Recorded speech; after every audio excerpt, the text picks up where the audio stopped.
What is up, Yenzers? Welcome to the Mark Lesko podcast. I am your host, Jay Rod, and this is the first official inaugural episode of Black and Gold Mondays. I know I've had them in the past, but we have decided to make this my official episode every week.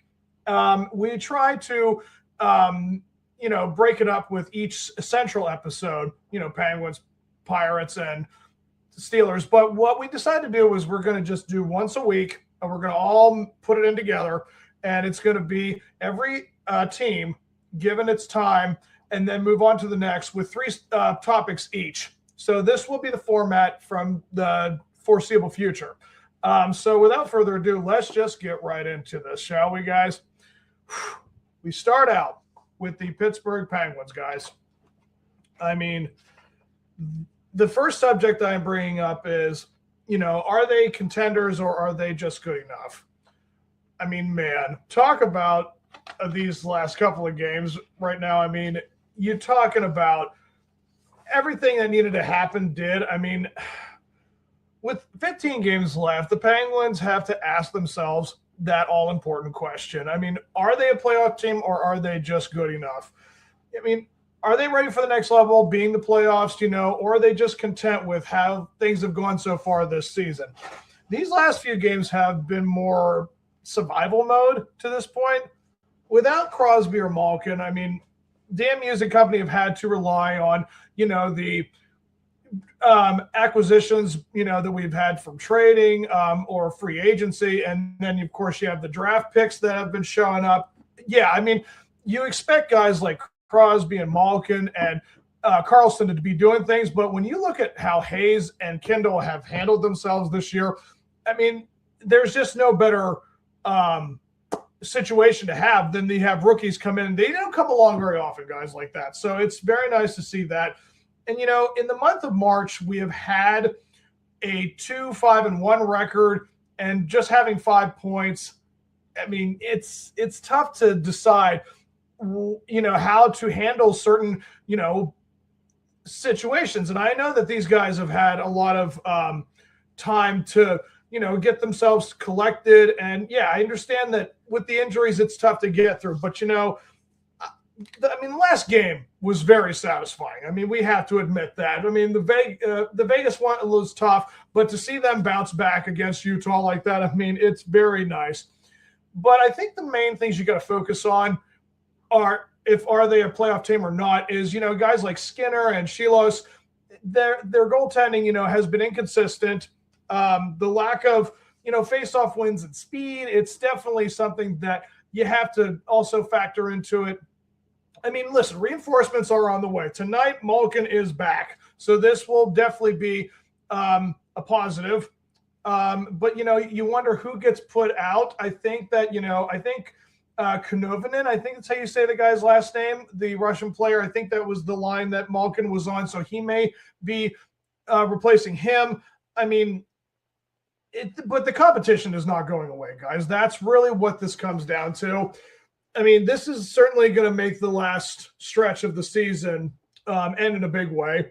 But the Penguins, I mean, do they have enough ammunition to stay in the battle? That's really what this comes down to. This is what separates the good teams from the greats, guys.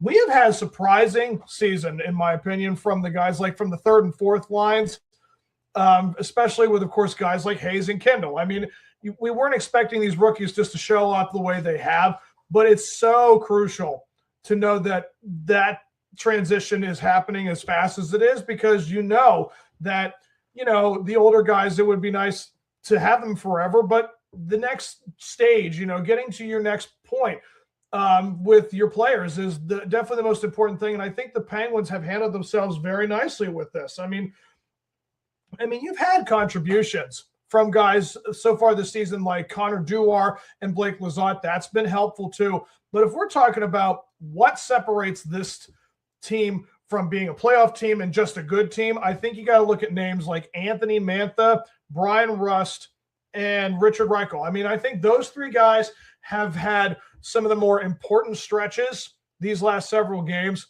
and throughout the rest of the season too. I mean, it's definitely throughout the entire year, we've definitely seen some guys come in and take care of business, but those three players, I think they have earned the title of, like, are they the most important players? I think they are. If they're not in the lineup, they don't look as complete, and it really makes it tougher for these guys to, make it a good game or a playoff game. Like, so it's definitely important for them. I think a point to making them just being a good enough team, I think I said it before, was communication. Little things like, passing the puck and the puck handling itself. I feel like that's something you got to also put into it. I mean, I think Lizotte was responsible for allowing Utah to score the way they did. And, little things like Connor Dewar, I think, had also that kind of miscommunication, and it led to the Golden Knights to do something like they did. I feel like we need to understand how important it is for those things to be right. And when you're inconsistent like that, I mean, that does kind of question, are you a good enough team or not? I mean, I feel like it's been a lot of Pittsburgh's misery throughout the season and also throughout the last several years. I mean, if you take a look at the last time we were on a playoff push, I mean, that was 2018? And that was in the first round when we beat the Criers, in the first round of the playoffs. But from 2019 to 2023, they have been, they've gotten in the first round and then they've been exited. They exit after the first round and they haven't been back since. I don't think we've been in the playoffs since 2023. So it's definitely been a very tough transition. Again, like when you say you're doing a rebuild, it should take about 2 to 3 years for it to start picking up. And again, when you think of guys like Dubas, our general manager, getting the Dan Muses into the coaching staff and seeing how they have really set these guys up for success, I think that this has been a very nice transition for us to where we were to building to something much bigger than themselves. So, I mean, yeah, it's very important to see that stuff. And again, I think a lot of the things that, you talk about these last several years with the failings, I feel like that's Sully's, lack of interest in competing. And also when we're making the transition from middle of the pack players like the HBK lines, I thought, that was tough to get over because they were some of the best lines we ever had. And what, has made these last several years of inconsistency frustrating is that this is an organization that knows how to get good talent and have great work ethic. I mean, I think that does stem, though, from the three legends. I feel like that they are a big factor in that with Sidney, Malkin, and Chris even. I mean, I know I've called for Chris to be either traded or for him to retire. I know I've had that conversation several times, but I do feel like those three guys, they fought Father Time and they have been battling the free agent talks, throughout the years. And I feel like them sticking together has really been one of the more important reasons why this team has been a playoff team or been in the conversation for the past several decades. Another argument for a playoff team, though, is knowing how to respond to the bad losses. I felt like when you lost to Vegas the way you did, it was a nasty end. And again, they were down 2-0 against the Utah Mammoth, and they barreled back. I mean, watching the one goal with is it Noel Acuri? How you say it? Acuri? I forget how you say last name, but he was absolutely phenomenal. Seeing that concentration in front of the goalpost the way he did, that is everything you needed to see from him. And I believe Mantha had another goal. Rust, I think, had another goal. And again, it just brought back everything what they were. Again, that's why they're the most important guys. They need to show that. Absolutely. And again, they have had a stretch that's been this rough since December, but that took weeks to get over. This one, it's just been a couple of games. And they know this. They know that they have the Jackets and the Islanders on their tail. So they need to be able to respond quickly, and they have. So that does show you that they have good chance to be a playoff team. I mean, I know that, and it was also against tougher teams. I understand that the Mammoth aren't exactly the most impressive team out there, but they're still, fighting for a playoff spot themselves. They're like 34, 26, and 6. That's not a terrible record. I mean, so you doing that against teams like that, that's so important. I mean, if you look at the point total here, like, let me bring this up here. Yeah, so you have the Hurricanes at 90 points. So I was right that they were several points ahead of us. We're tied right now with the Islanders, 81 apiece, and the Blue Jackets are still around as well. So it's definitely showing that we have some of the more important players. Like, because again, when you see goals for, we're second in our division.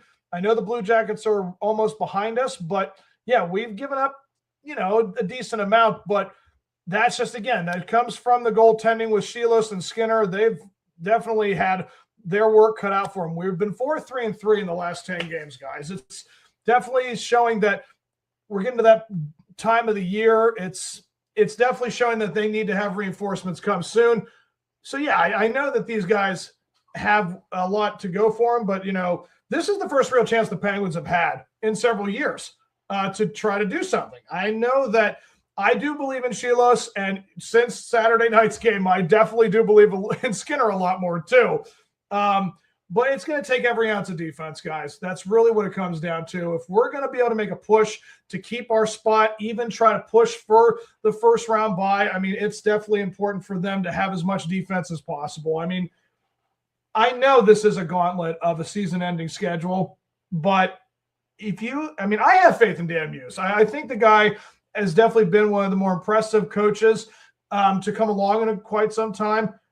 And, the way that they have created great lines, if you see this one first,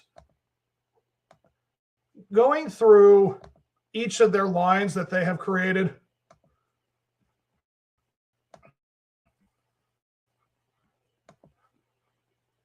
here, there.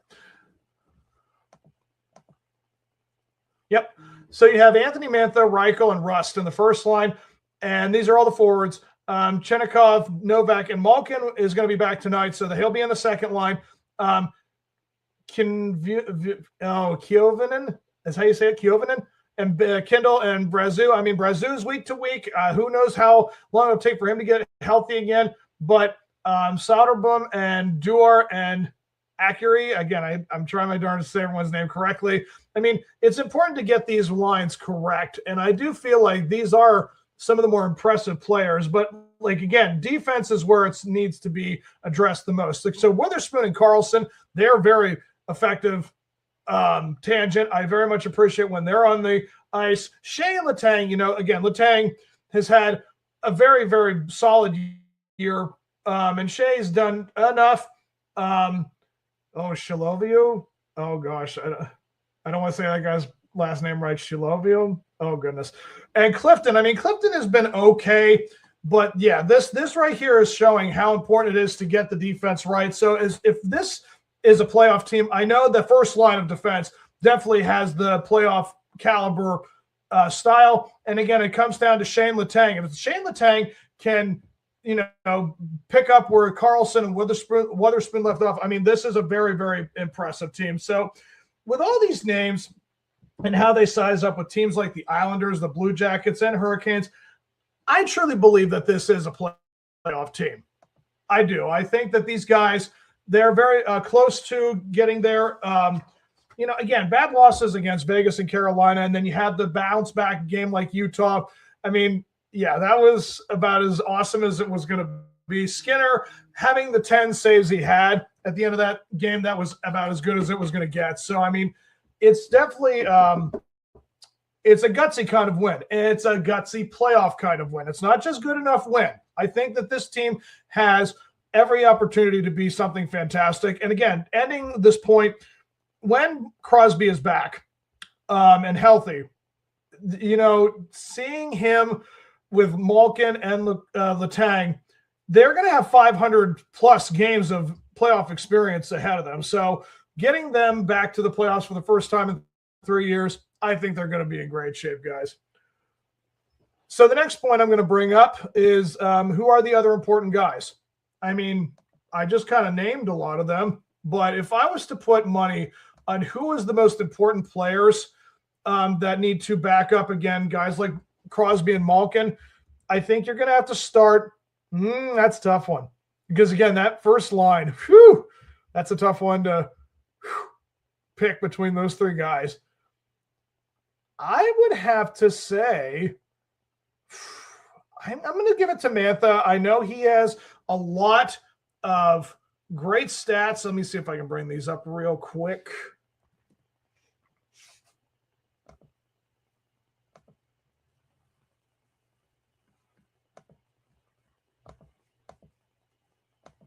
Should be popping up here.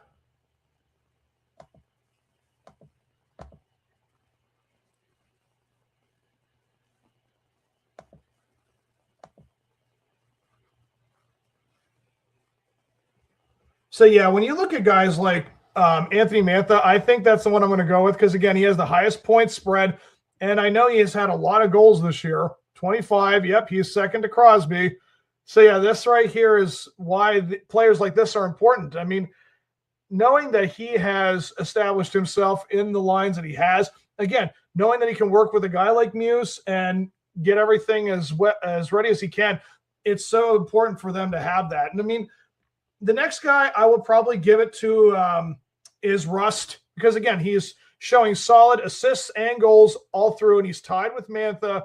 But I think what gives Mantha just the slight edge is, again, he's played in a little more games than Rust, so that's the one I have to give to. And then you have Carlson. Erik Karlsson, I mean, look at these assists. He has more than Sidney and Malkin. That right there is awesome. I mean, that's exactly what you want to look for a defenseman. I mean, look at that. Letang is the second to defensive players, and he has almost half of what that guy has. So that's pretty impressive. So I'm going to give it to Karlsson next. I'm going to do two more here.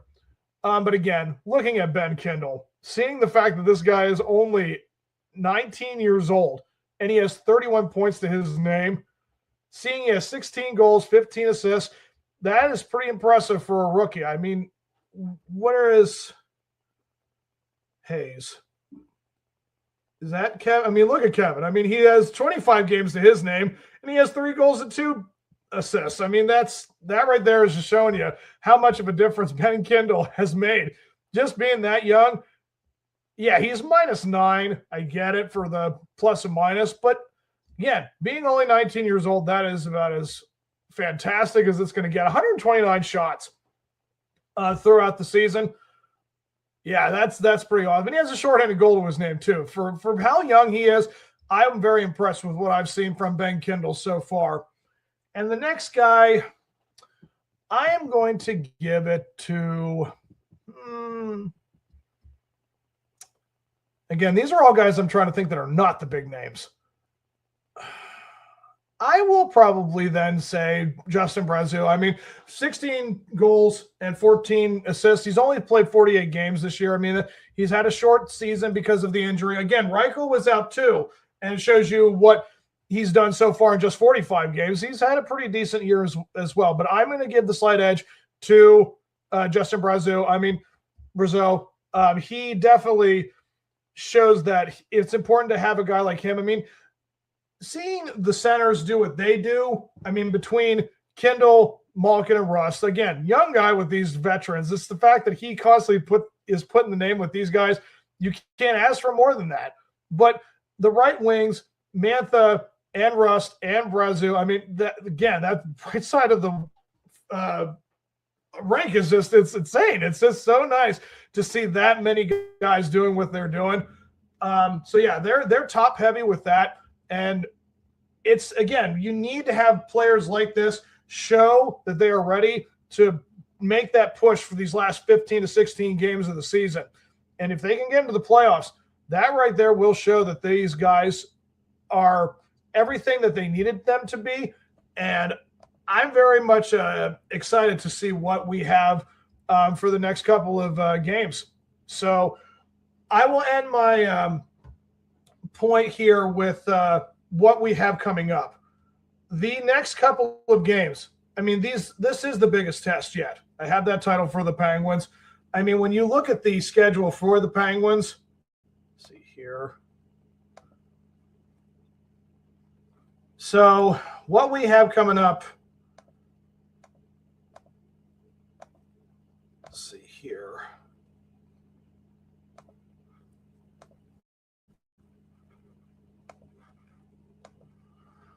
So tonight, we are at Colorado, the Avalanche. I mean, it doesn't get bigger than this. This is the best team in the West. This is the best team in the NHL. I don't think anybody has any closer point spread to Colorado than probably, I'm going to say, I don't think Carolina's that good. I mean, maybe even like the Sabres, I know they're pushing, and Lightning too. I mean, I don't think any team is as close as the Avalanche. So this is the biggest test tonight, going to Colorado. And again, with having Malkin back, that will be a big help. But right now, you're looking at a really nasty schedule here. So again, Hurricanes are next. This doesn't let up. And then the Jets, they have a good record, and then we're home for the Hurricanes. Guys, this is a very telling thing to see and definitely to show for this Pittsburgh Penguin team. I have a feeling if we're looking at the predictions for these games, tonight against Colorado, I believe this is going to be one of those games where we're going to get out to a 1-0 win, or like period for the first period. I think we're going to be 1-0. And then I'm going to say they're going to come alive in the second period, and we're going to tie them, make it 2-2. And I think the wheels are going to fall off with this one, and I think we're going to probably lose this game 4-2. It's going to be a great game to watch, but I think we're just going to lose this game to Colorado. So that'll be another loss, another opportunity for the Islanders or the Blue Jackets to toss and to, go over us. And then I think the Hurricanes, I mean, we took them on, and I know we had a pretty tough game. I think that result was just a couple of nights ago. Let's see if I bring it up here. Yeah, they just lost the shootout to the Hurricanes. I know we went, back and forth. We were down 4-2, and we tied it and took it into overtime and didn't do anything. And then the shootout, we all know the story of that. Thank God that's not in the playoffs. So, I mean, I think we have a chance to get Sydney back by this game. If not that game, maybe by the Jets, because, again, we'll be back home by that point. And I think that would be the smart way to handle this. I think we'll have to go these next two games without Sid just to try to get him as healthy as possible, get him as much rest as possible so we can make the final push by the end of the season. And I think Saturday's game, he'll be back. So we'll have to be without Sid for the Hurricane game. If I'm going to predict that one, I think we do go up. I think we'll tie 1-1 in the first period. And then by the second period, I think we'll go up on them. We'll be 2-1 by the third. And then for the final period, I think we're going to see it be tied up 3-3. And then I think we'll have a final shot at it. And I think we're going to beat them just barely 4-3, going home with a victory. And then we play the Jets at home with Sydney back. And again, a healthier Malkin and all the reinforcements we can get. I think this is when we start to really pile it on. And I think for the Jets game, I think we're going to probably be up 2-0 for the first period.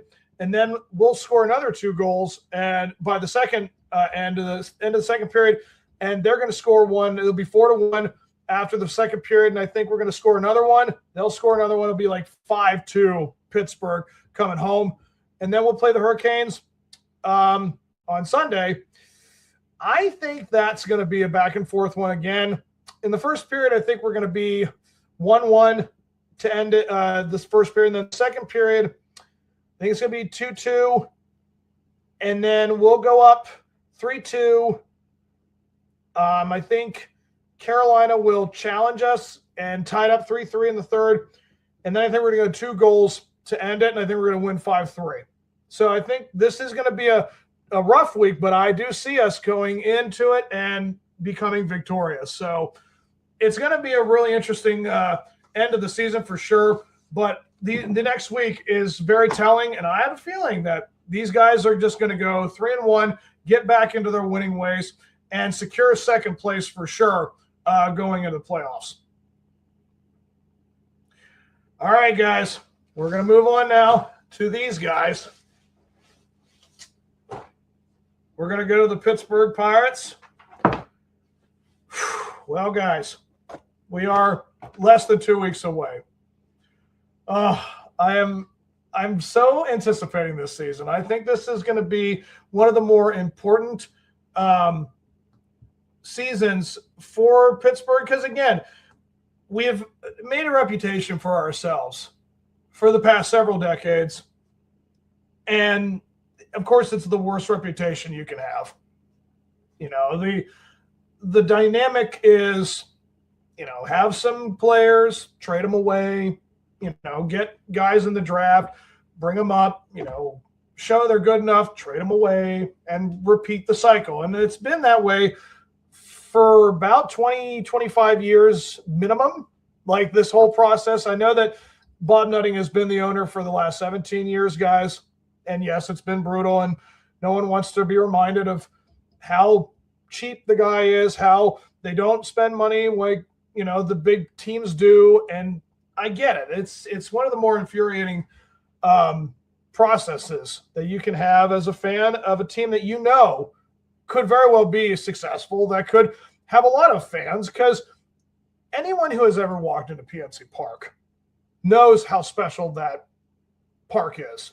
It's just the backdrop, the atmosphere, the kind of closivity of, it's an intimate place. Like, it's not, you know, flashy, it's not grand. It just, again, has the seats, you know, how it all structured, and then you look out into that big open space. It's both. It's intimate, but it is grand. It really is. And knowing that they could have had 25 years of success since 2001, since PNC Park has been open. It's the 25th anniversary. So I feel like this would be the good excuse to finally make a push out of that system. And again, this all has to do with Ben Sherrington, our GM, being, you know, the most incompetent guy at his job, not knowing how to do it correctly on both sides. Like, he has brought in some very impressive pitching these last several years. I will give him that. But the hitting has been basically the opposite. You know, at one point we thought Peter Mercado was going to be something grand. I mean, Daniel Vogelback had some great moments, but it wasn't sustainable. And yeah, I mean, we brought in Josh Van Meter at one point. Like, who does not want to say, hey, that's a great player that we brought in from wherever. I don't know where he was before that, but that was really the case. That we had nothing but a decade of Josh Van Meters ever since our playoff years that we had Clint Hurdle at the helm. This team has just, again, had the identity that they're not trying to do anything special. And this year, this offseason, guys, this has been unlike any offseason I have ever seen. Not even when we were a playoff team did I see them acquiring the players that they have, especially with the bats. Folks, if you look at the Pittsburgh Pirates offensively these last several decades, I think I saw this list that in the last 45 years, the number one guy to hit home runs for the team in 45 years is Andrew McCutchen. And it's like 270 for this team. For 45 years, the most offensive power guy in terms of home runs has been Andrew McCutchen at 270. That right there does tell you a lot about what the team's priorities are. The organization cares more about pitching than they do hitting. And that has been the Achilles heel for why this team has not been relevant for a very long time. And even when we were a wild card team, we were winning a lot of 3-2, 2-1 games. So I think what we really need to focus on for this upcoming season is how we size up to the NL Central. I think that is where we need to start first. In our own division, there is the Cubs, the Cardinals, the Brewers, the Reds. Now, if I go in order of how I just said them, the Cubs are the toughest team on paper. Pete Crow Armstrong and company, they still have Jameson Taillon. I know they've got Justin Steele is still having injury issues. He'll be back at some point. The Imanaga, the Japanese pitcher, between him and then you have guys like Alex Bregman who are now going to be a part of this Central Division scuffle. And then you have Dansby Swanson. I know there's a lot of great names and a good team. On paper, this is a very, very effective team. The weaknesses, I think, for the Cubs probably would stem from the bullpen. I don't know how good they are defensively. And again, the rotation does have the two names, again, Taillon Steele and Imanaga. But then there's the other one. I know there was a rookie sensation last year. Oh, can't remember his name off the top of my head. But yeah, they have a good pitching staff. I think what we're going to have to try to attack or how we compare ourselves to a team like the Cubs, our rotation, is it as good as theirs? I mean, that really will depend on Jared Jones and, of course, Bubba Chandler. From just saying it like that, I think the slight edge does go to the Cubs just slightly. I think they do have just an inkling better of a rotation than we do. I think we're second in the division when it comes to the rotations.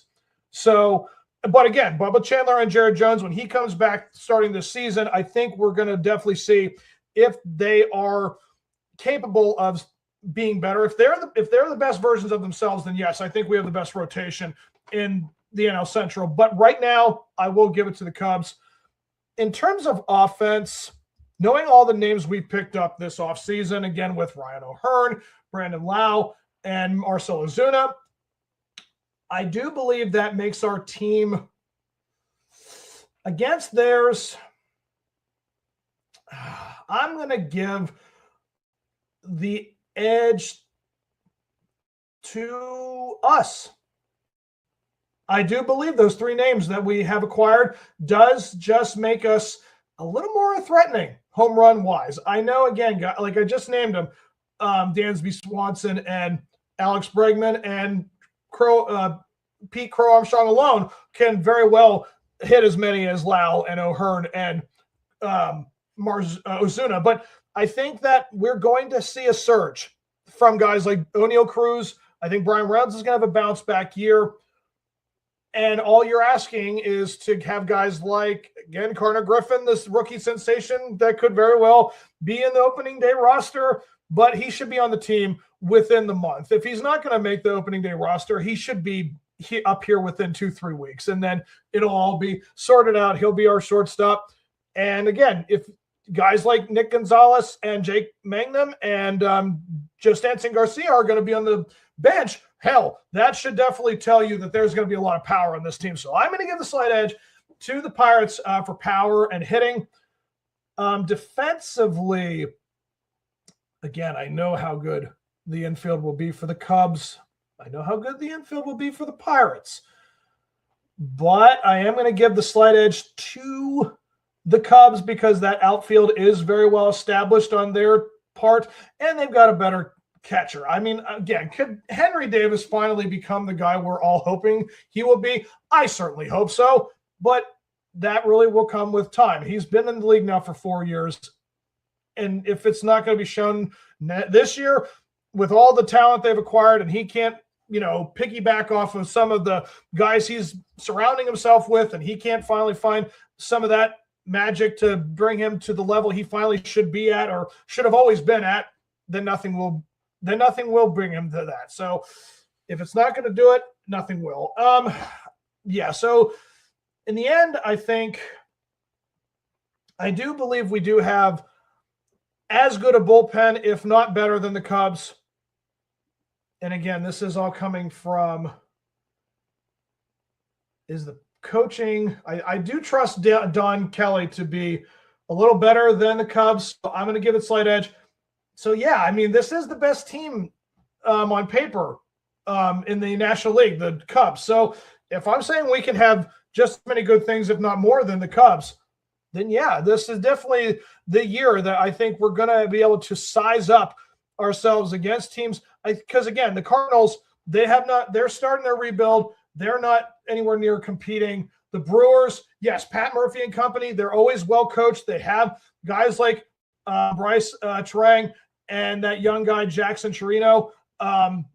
And they have some great guys in their bullpen. I'm not taking anything away from Milwaukee's bullpen. That's a very powerful bullpen. It might be the best bullpen in the National League Central. So, yeah, they've got a great lineup too.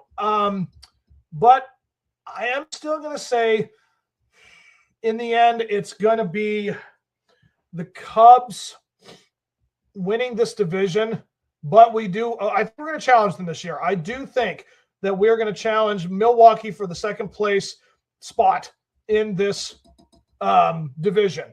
It's ours for the taking. I mean, because I know the Reds, I know their issue with Hunter Green. I know he's going to be out for a significant period of time, maybe the whole season.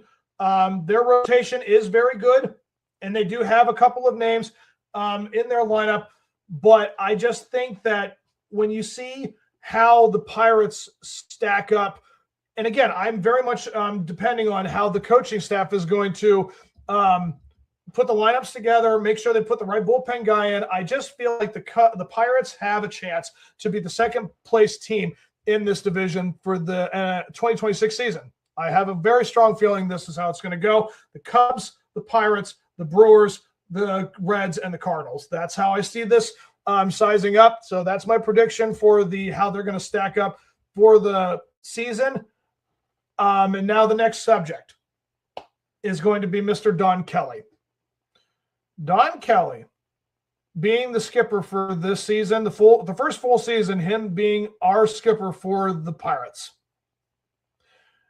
Seeing how these guys have responded to him the last season and these new guys coming in, knowing that they have a season ahead of them that has a lot of potential and a lot of hope. And the way he has galvanized them for the spring training games and how they look going into this season. I could not be happier to know that a Yinzer is at the helm and leading these guys to potentially a big stage. How far? Who knows? Anything can happen in baseball, especially in a sport like baseball. You could very well have everything go your way, because if we're looking at what has made them a special team, in terms of teams that have gone just recently to the World Series, the Texas Rangers guys did it with Bruce Bochy. And I'm not going to compare Don Kelly to Bruce Bochy. That would be very unfair. But I'm saying a head coach and a new manager like that really does, blow the dust off of a lot of negativity, a lot of bad mojo. Like, I just understand that when you have the guy that is in charge making good decisions, making you feel like you've got something going. And again, I'm hearing all the buzz from spring training and saying that the atmosphere within the team and the clubhouse is the best it has been in some time, which again is so refreshing to see after the COVID years and the transition after COVID. Like, it's just been about as abysmal and just lackluster as it has been probably in the history of the whole entire franchise. I mean, even when we were bad in the 90s, we still had great players. We still had a good clubhouse atmosphere. And yeah, the whole 2020s has been a pretty bleak and abysmal year. So we have a chance to finally blow the dust off of all the mediocrity and all the failings and frustrations. And a guy like Don Kelly, seeing how he handled this team last year and seeing his much admiration and his love for the city, like, it's very apparent that the guy is in heaven, knowing the fact that he is the manager of his hometown team. It's a really cool story. It's awesome to know that a guy like him, with the coaching staff he has assembled, with the players, it's, again, everything seems like it's going in the right direction. And yeah, the minor leagues have been some of the more impressive that we have seen in recent time. So I feel like it's so important for them to get this right, for them to have a guy like him take charge. And yeah, it's going to be a very refreshing thing. And again, I can't say with complete certainty that, Derek Shelton was not the biggest problem, or, he had all the talent in the world because he didn't. There was a lot of things that Derek Shelton never had that all of a sudden Don Kelly in his first year will get. So does that mean that the organization had more issue with Shelton behind the scenes? Who knows? But it's clear that Don Kelly does not have the same issues that Shelton has. And I'm very much am intrigued to see how his lineups are going to look. How is he going to stay consistent with the everyday choices and who comes in to, pinch hit or who comes out from the pen? It's all there. And there's a lot of potential. There's so much talent that we have on this team as opposed to what we've had recently. It's an abundance and embarrassment of riches now compared to what it has been. And yes, I feel like a guy like Don Kelly in charge, it's so important to get that right. So I very much am looking forward to this guy being our skipper and potentially being National League Manager of the Year. Who knows? Let's just aim high for Don Kelly, and let's hope DK gets it right. All right, guys. The final thing we're going to talk about with the Pittsburgh Pirates is going to be the complete setup of the 26-man roster. Let's see if we can get these guys sized up for the 2026 season here. So the current 26-man roster looks this.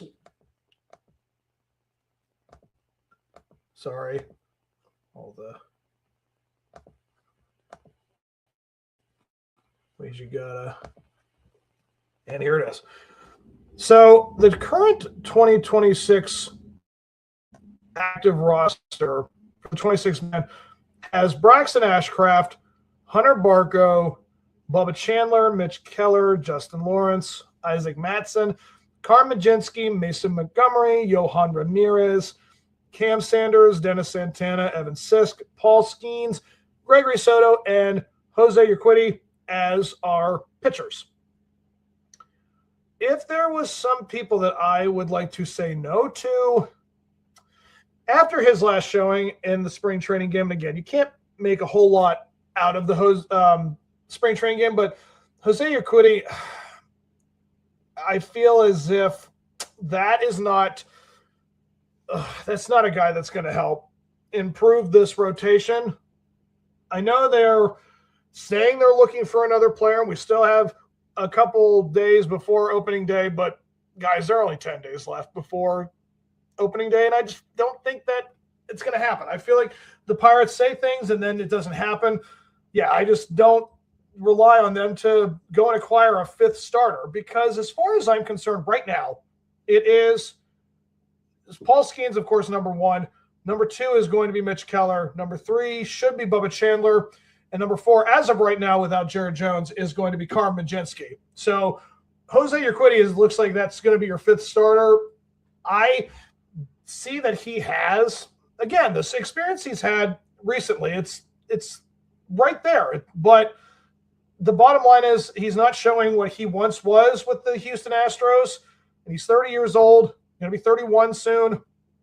I do feel like this was a pickup that, I don't know, that could have gone to a different position. Maybe like they could have secured that third baseman or maybe another bullpen arm. But I think at best, Urquidy could be a guy out of the bullpen. But I personally don't think it's necessary to have him in that rotation. So when Jared Jones gets back, I mean, they may designate him.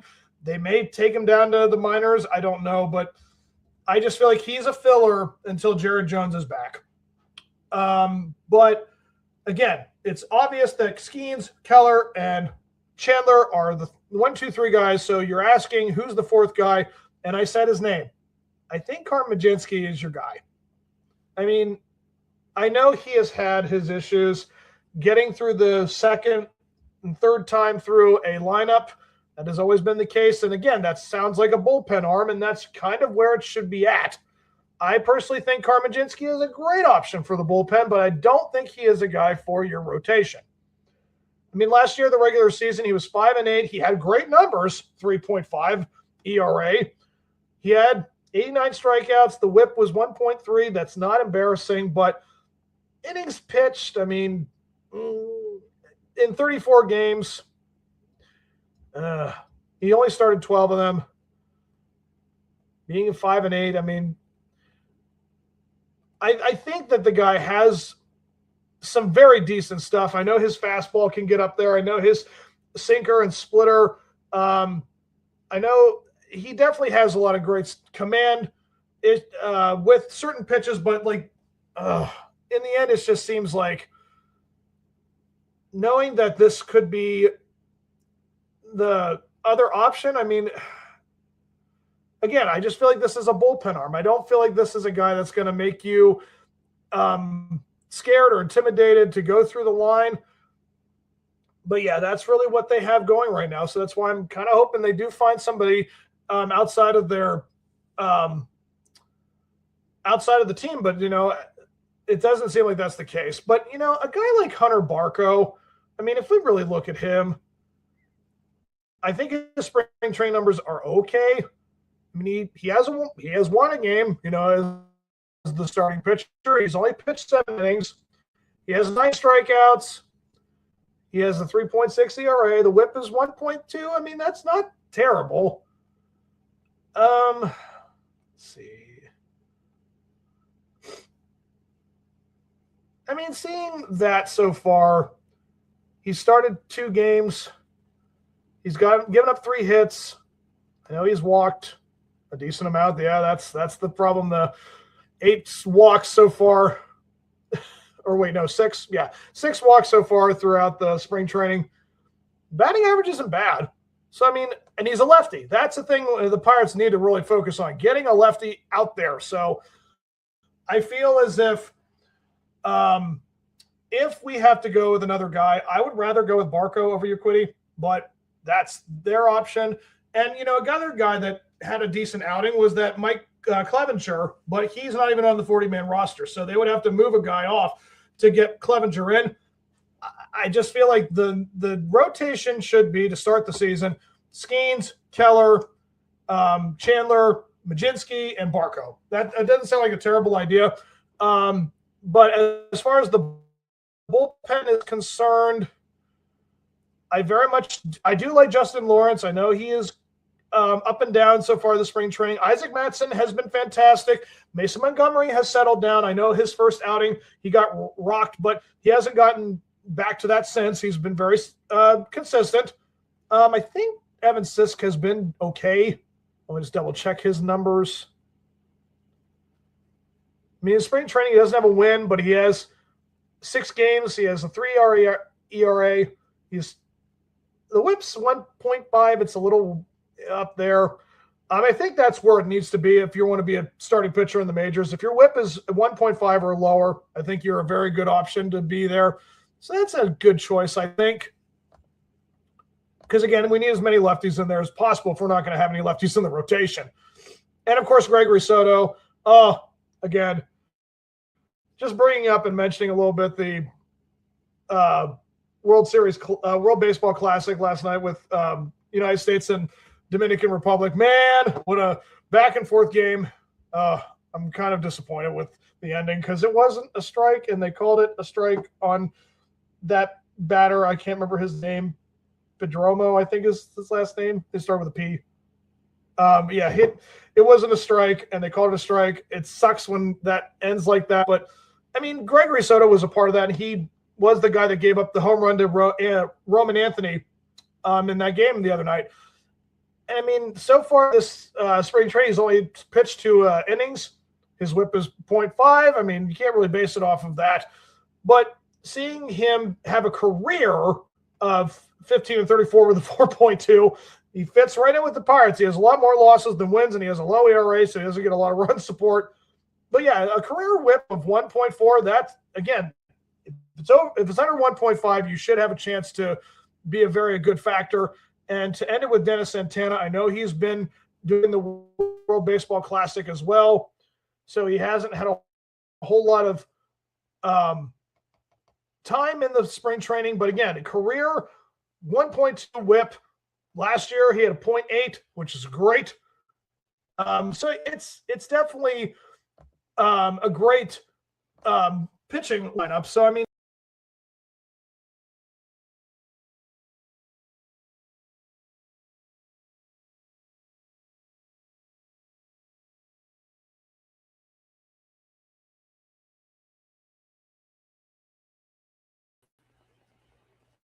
I'm back. Here we are. So yeah, I think what you have here again, you have Paul Skeens, Mitch Keller, and Bubba Chandler. I think again, Hunter Barco and Mark Karmajinsky, that's the 5. And if I was going to say the bullpen, obviously Santana's the closer, and then Soto's the setup man. And then I want to say Justin Lawrence, Evan Sisk, Isaac Matson, Mason Montgomery, and again, eventually Carl Majinski will be in the bullpen once Jared Jones is back. So once Jared Jones is back, I'll say that Majinski will be the 7th guy in the bullpen. So that's 12 guys. I think to end it, I'm going to say we're going to have, I think Henry Davis is going to be the starting catcher, and then Bart will be the backup. They're only using Davis because of his defense. I just think that Bart has the better bat.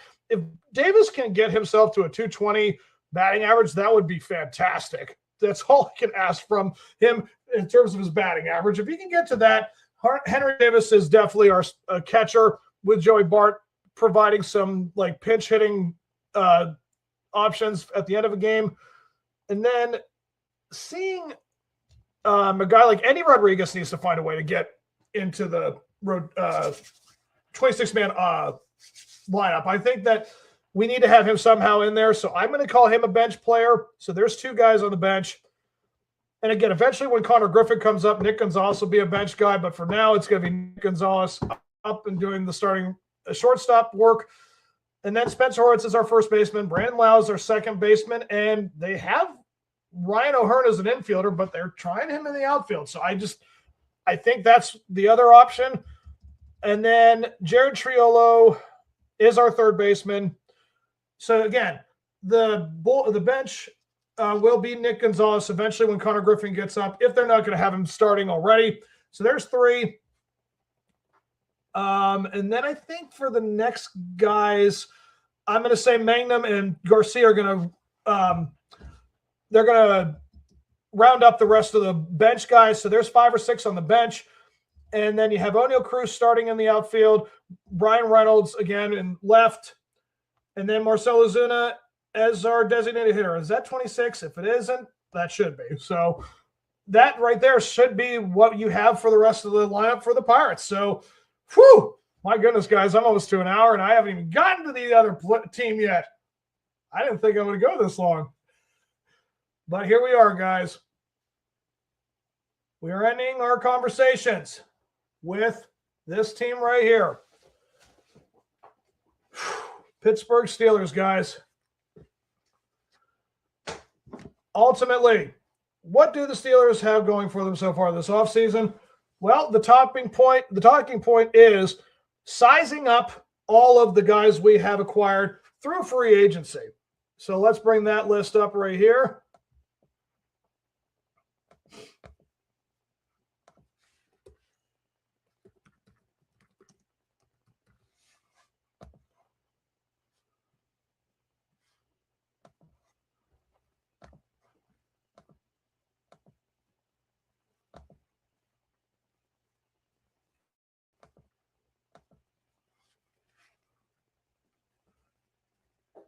All right, guys. So the offseason moves we have gotten so far have been Jamel Dean, cornerback, which will be a fantastic option for Mr. Joey Porter Jr. to have on the other side of the field. The guy has twice the number of total tackles as Joey Porter, and he has probably the same number of interceptions and forced fumbles, stuff like that. And again, he had 3 interceptions in 14 starts last season. Again, that's the same number that Joey, I think, had, maybe a little less. But, yeah, Dean is a phenomenal choice. That is probably the best cornerback in the free agency. And the fact that they went and got him, that right there they've been making so many smart moves. I'm going to say, of course, with Omar Khan being the con artist again, doing enough and more than enough to really answer some things that needed to be addressed that we didn't know if we were going to do that in the draft or in free agency. And again, all the names you've seen, Jamel Dean, phenomenal cornerback, going to really help them solidify guys like Deshaun Elliott and Jalen Ramsey to stay at safety.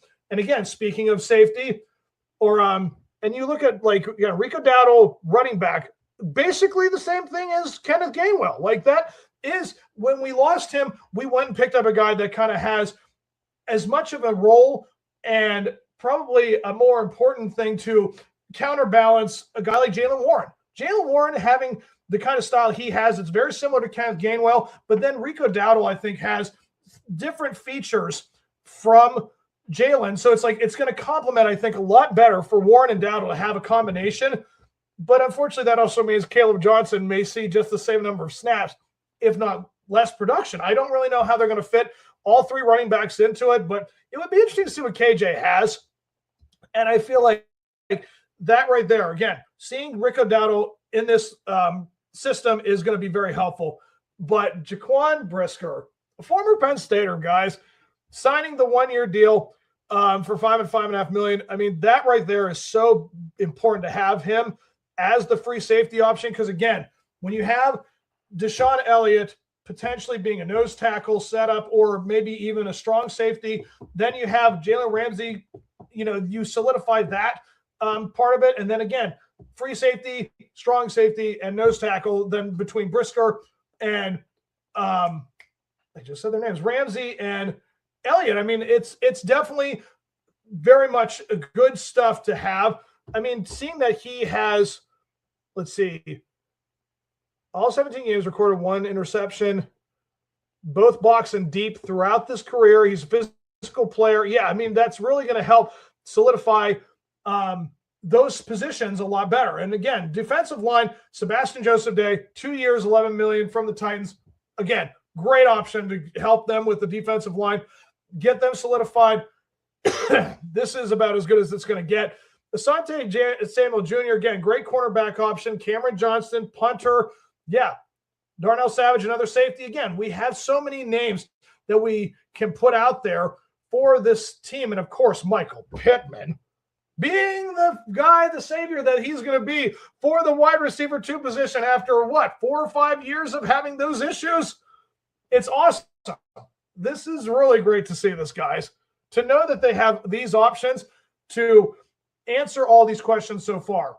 And again, we have so many things we need to address still between, I want to say, inside linebacker and maybe offensive line for sure. Yeah, we definitely need to see what's going to happen with Isaac Seumalo's replacement at left guard. Yeah, there's the 2 or 3 more positions. And of course, we also have to talk about quarterback. We don't know what's going to happen with quarterback because the Steelers love playing this reality show of what's going to happen and how they're going to come in and will they say yes, or, it's like a terrible version of the real world. That's just what Art Rooney and company apparently love to have. So I feel as if you size it all up, I think that we have to give a solid A-, maybe even an A for Mr. Omar Khan and company again for this offseason, because this type of free agency answers, again, so many things that they needed to address and make sure they have setting themselves up for this coming season to at least go for it again. I don't think that they're trying to rebuild just yet. I think that they still want to have Aaron Rodgers and Mike McCarthy maybe have one more push. If it happens, that's what it's going to be. We're still going to be, if not the best, the second best team in the AFC North, because seeing the Ravens pick up who they picked up, getting Trey Hendrickson from the Bengals, I don't know if they've addressed any issues, or Browns. I mean, the Browns are the Browns. It's definitely, again, are we going to be able to keep up with the Ravens and do something with that? I mean, it seems like we are. So I'm very much impressed with what they have done so far this offseason. And the draft is going to be in a couple of weeks. We're almost there, maybe in a month, but it's coming closer than ever. So the fact that Pittsburgh has 12 draft picks and we have a chance to do something big in Pittsburgh, guys, there's still so much noise to be made, and I'm all here for it. All right, guys, let us move on to the next topic, which is going to be, I think, the AFC North. I think that's what I have here. Just want to double check my notes here.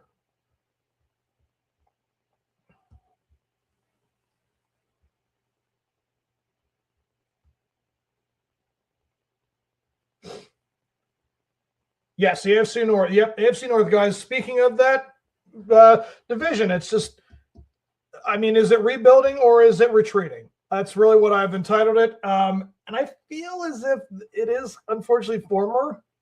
The latter. I mean, I think it is the latter because, I mean, when you look at how the Browns have handled this offseason, they're saying they're going back to Deshaun Watson, and, you know, that means Shador Sanders and company and all their other players, like, they're going to have to readjust. And I know they have a new head coach, and I don't really know about the direction in which that takes them. And yeah, like we ourselves have had to go through these processes, but we have really answered the call, I think, as opposed to that team.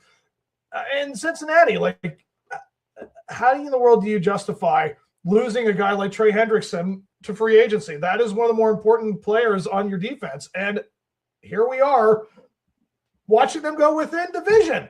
Like, they'd rather let the guy go to the Ravens than try to secure him. And again, we have all these players, again, with Jamar Chase and, you know, T. Higgins and Joe Burrow. I mean, this is one of the better quarterbacks we have seen probably since Patrick Mahomes, and they will not give him anything.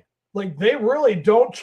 I guess the draft will maybe answer a couple questions, but the Bengals and the Browns, the Ohio teams definitely have their work cut out for them. And I just don't see really how the Ravens and the Steelers don't 2-0 them the whole season. Like, I don't see them having any problems. And again, the Ravens, yes, they answered a lot of questions, but I do feel like they still have a lot of questions with cornerback and safety. A lot of their defensive issues were not what Trey Hendrickson is good at. So I don't really know what the answers they're going to answer, like maybe in draft. I don't know. Like, ultimately, I feel as if these questions come from, again, Jesse Minter is their head coach now. Does that mean that they're going to know how to move things for Lamar and company? I mean, Derrick Henry is now going to be 33, 34. I'm not saying just 1 year onto your life that says you're going to immediately start having, you know, slowing pacing issues or whatnot, but it certainly seems like this does not feel like the AFC North of old. I think that we're still going to have okay defenses. Out of the four teams, I think there's still three great defensive teams. And yeah, it just seems like the competition is just between Pittsburgh and Baltimore right now. I mean, Joe Burrow could come back and do what he does. Like, I know he has the ability to put up 30, 40 points a game. That's really what they're going to rely on, because the Bengals defense is not going to be shutting anyone down after 30, 40 points. They're going to be giving that many up as much as Joe Burrow and company can put up. And again, the Browns, the whole direction, it's just constantly a stalemate. It's just never, ever trying to be something spectacular. I don't know.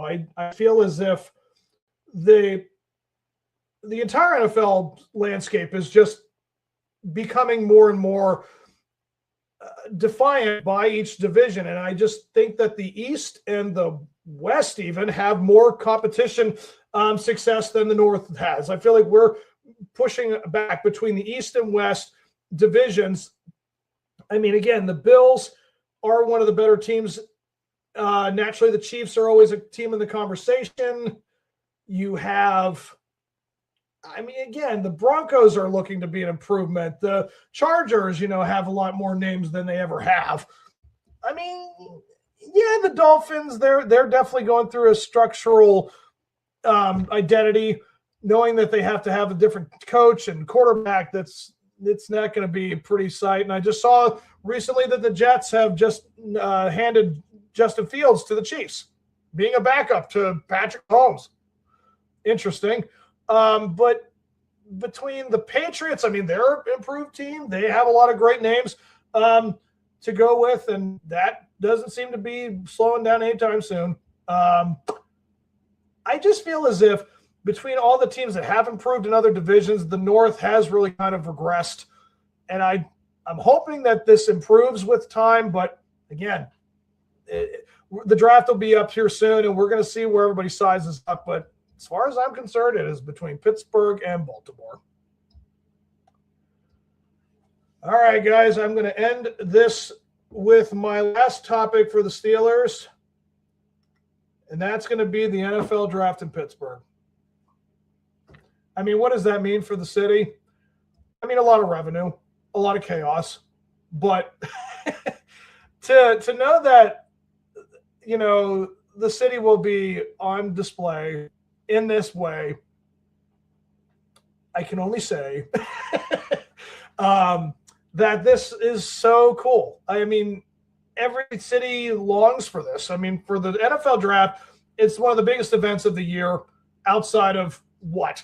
Like, again, these are major, like the Super Bowl, the World Series, like these spectacles, like the draft is just cool. Like it's going to be one of the coolest displays to know that these guys have a chance to showcase themselves in a way that we have not seen, you know, before. And again, all the names that could potentially be coming back for every draft pick. I mean, again, we could have, you know, Mel Blount. We could have like the family of Franco Harris or something, like a representative. We could very well have Heinz Ward of all people show up, or Troy. Troy could be one of the presenters. I mean, and then you have just the memories that you have of what makes your team special.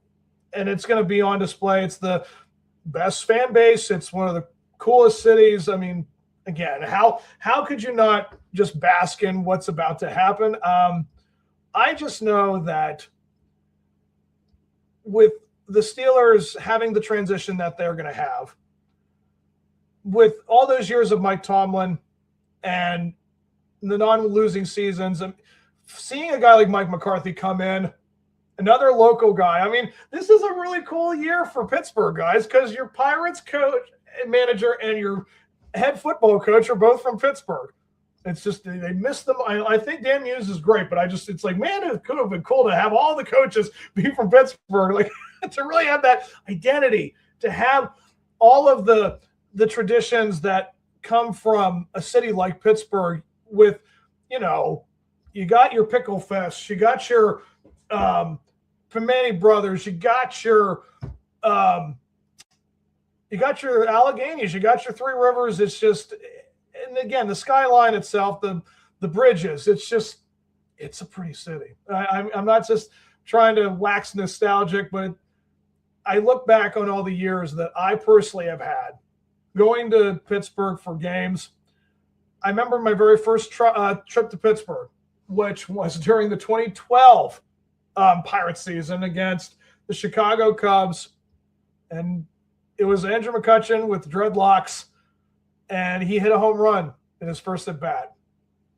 Seeing that in person, I mean, again, when you look out the skyline and see that amazing backdrop, it doesn't get better. And it was a couple of years later, 2015, I had the opportunity to go to my first Steelers game against the Cardinals. And that was the infamous Michael Vick 1 yard first half. And then Landry Jones comes in, throws a huge bomb to Martavius Bryant. And Chris Boswell, his first season, kicking all the field goals he did, overcome like a 10, 15-point deficit. I mean, it was awesome. It was, again, you just don't forget things like that. And again, that's what the atmosphere is for, and that's what you get from a city like Pittsburgh. Like, they're built for sports. They're built for the spectacle. They're built for having it on display. And I'm very happy to know that this city is going to get its showcase and in the way that they should. And again, we have all the great traditions of, the Mr. Rogerses of the world. And it means so much to know that that's really going to be a big part of it. And all the heroes. And, I love knowing that one of my favorite new shows is The Pitt, and it's based in Pittsburgh. They've shot in Pittsburgh. It's just, again, what you get to showcase and be a part of, and it adds to it. We could very well be seeing the next generation unfold right now to rebuild and to make it a part of the history, to say it started with the draft in Pittsburgh, that the Steelers had another Super Bowl run. So I'm just saying, how cool is it? It's going to be awesome. I can't wait for it to happen. It's just a month away or so. And yeah, this is a perfect way to end this show, guys. I've gone for an hour and 10. Woo! I didn't think I'd ever have a chance to go this long, but I very much appreciate the opportunity. This, again, has been a great episode. I've talked so much on End This about all the different directions each city team is going in the city, and it's all going good. It is. It's not on shaky grounds. Each team has a chance to do something special this year, next year, and I'm all for it. So I'll see you guys for my next episode. And until the next time, you guys, you enjoy being black and gold.